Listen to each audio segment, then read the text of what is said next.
Hindi ang pagkaing ating kinakain ang nagpaparumi sa tao, kundi ang mga inilalaman nating kasamaan sa ating puso.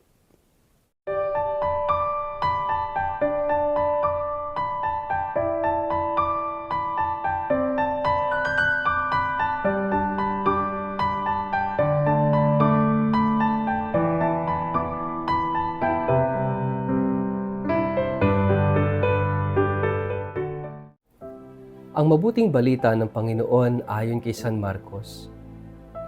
Muling pinalapit ni Jesus ang mga tao at sinabi sa kanila, "Makinig kayong lahat at unawain ang aking sasabihin. Hindi nagiging marumi ang isang tao dahil sa pagkaing pumapasok sa kanyang bibig, kundi dahil sa lumalabas dito. Makinig ang may pandinig." Iniwan ni Jesus ang mga tao at nang makapasok na siya sa bahay, siya'y tinanong ng kanyang mga alagad tungkol sa talinghaga. "Pati ba naman kayo ay hindi pa rin makaunawa?" tanong ni Jesus. "Hindi ba ninyo alam na hindi nagiging marumi ang isang tao dahil sa pagkaing ipinapasok niya sa kanyang bibig? Sapagkat hindi naman iyon pumapasok sa kanyang puso, kundi sa tiyan at pagkatapos ay idinudumi." Sa ganitong paraan ay ipinahayag ni Jesus na ang lahat ng pagkain ay maaaring kainin. At sinabi rin niya, ang lumalabas sa tao ang nagpaparumi sa kanya sa paningin ng Diyos, sapagkat sa loob, sa puso ng tao, nagmumula ang masasamang isipang nag-uudyok sa kanya upang makiapid, magnakaw, pumatay, mangalunya, mag-imbot, gumawa ng kasamaan tulad ng pandaraya, kahalayan, pagkainggit, paninirang puri, pagmamayabang at kahangalan. Ang lahat ng masasamang bagay na ito ay nanggagaling sa puso at dahil sa mga ito ay nagiging marumi ang tao. Ang mabuting balita ng Panginoon.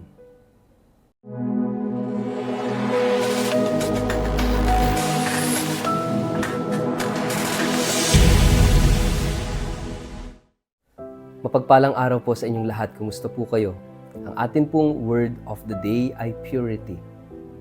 Bago po tayo magpalalim sa ating reflection ngayong araw na ito, kayo po ay muli kong inaanyayahan na huwag kakalimutan mag-like, follow at subscribe sa ating page na Word of the Day at pakishare po ang video natin ito sa inyong kapamilya, kamag-anak, kaibigan, mga kakilala sa social media para sama-sama po tayo sa pagiging media evangelizers at online missionaries na nagpapalaganap ng salita ng Diyos sa mundo ng social media.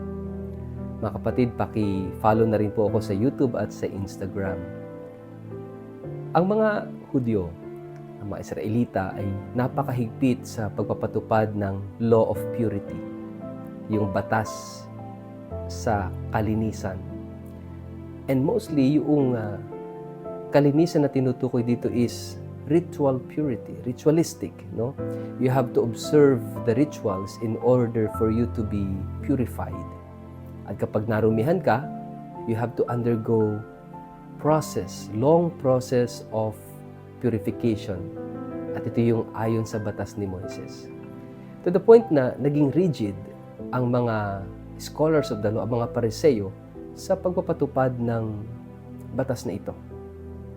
At isa sa mga nakapaloob sa batas ng kalinisang ito, hindi lang doon sa paghuhugas ng kamay, hindi lang doon sa paliligo, hindi lang doon sa kung ano-ano pang mga observances nila tungkol sa kalinisan, kundi pati sa kinakain. Dahil para sa kanila, mayroong mga dapat at hindi dapat kinakain, na kapag kinain mo ang pagkain ito, ikaw ay magiging marumi. Tulad ng pagkain ng baboy, ng dugo, no? Ng mga lamang dagat na walang kaliskis, no? Ilan lamang ito sa mga pinagbabawal. At dito sa ating gospel, binigyan ni Jesus ng diin itong bahaging ito ng kautusan tungkol sa kalinisan. At sabi niya, hindi ang pagkaing pumapasok sa ating bibig ang siya nagpaparumi sa tao, kundi kung ano yung lumalabas sa kanya, sa kanyang pananalita, sa kanyang gawa. At sabi niya, dahil kung ano yung pumupuno sa puso, yun yung nag-uumapaw sa atin. At sa puso, doon makikita ang iba't ibang klase iba't ibang uri ng karumihan. At dahil sa karumihang iyon ng puso, nakagagawa ang tao at nakapagsasalita ang tao ng masasama na siyang nagpaparumi sa atin. Dinadala tayo ni Jesus sa paglaya sa pagtingin at pagtupad ng mga batas na ito. Tayo mga Katoliko pa naman, kumakain ng baboy, kumakain ng dinuguan na hindi kinakain ng iba, kumakain tayo ng alimango, ng hipon, ng octopus, at iba pang mga gumagapang sa karagatan, no? Na ipinagbabawal din sa ibang sekta. Para sa atin, hindi ito ang nagpaparumi sa tao, kundi kung ano ang laman at inilalaman natin sa ating puso. At yan naman ang sinasabi ng Panginoon dito. And He declares that lahat ng pagkain ay malinis, nilinis na. Mahalagang tingnan ang kalooban. Hindi ka nga kumakain ng baboy at ng dinuguan. Ang pangit naman na ugali. Hindi ka nga kumakain ng isda, ng alimango at ng kung ano pang mga gumagapang sa karagatan. Ang dami namang kapangitan, pagkagahaman, kahalayan at kasinungalingan sa puso. Mga kapatid, it is a matter of the heart. Yung kalinisan ay nasa puso. Hindi lang sa pisikal, kundi lalong higit sa kalooban. At ito yung gustong bigyang diin ng ating Panginoong Jesus. Don't focus on externalities. Don't focus on superficiality. Kasi maaaring malinis tayo sa katawan. Maaaring malinis tayo sa mga kinakain sa pagkain. Hindi tayo kumakain ng mga exotic foods. Pero yung puso naman natin ay marumi. Yon ang nagpaparumi sa atin.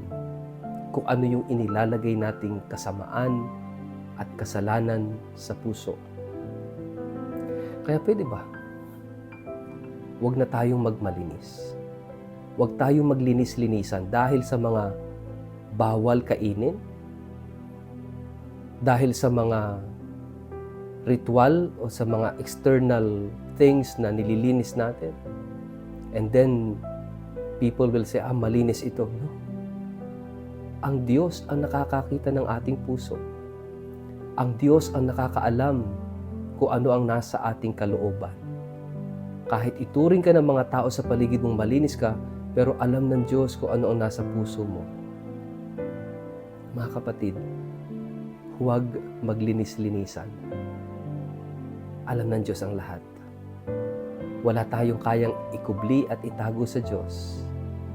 Tinitingnan ng Diyos ang ating puso, ang ating kalooban. Kaya sana doon tayo mag-focus.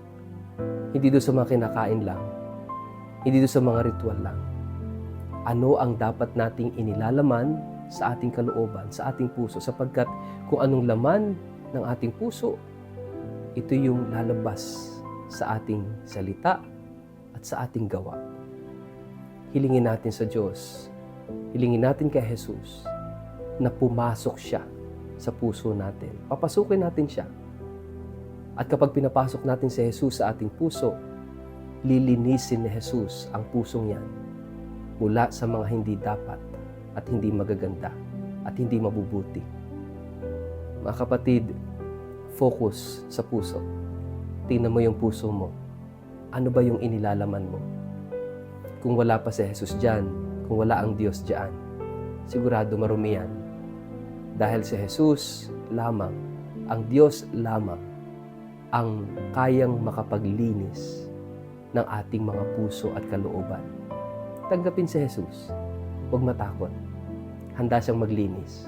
Kahit marumi at marumihan siya, kaya ni Jesus yan.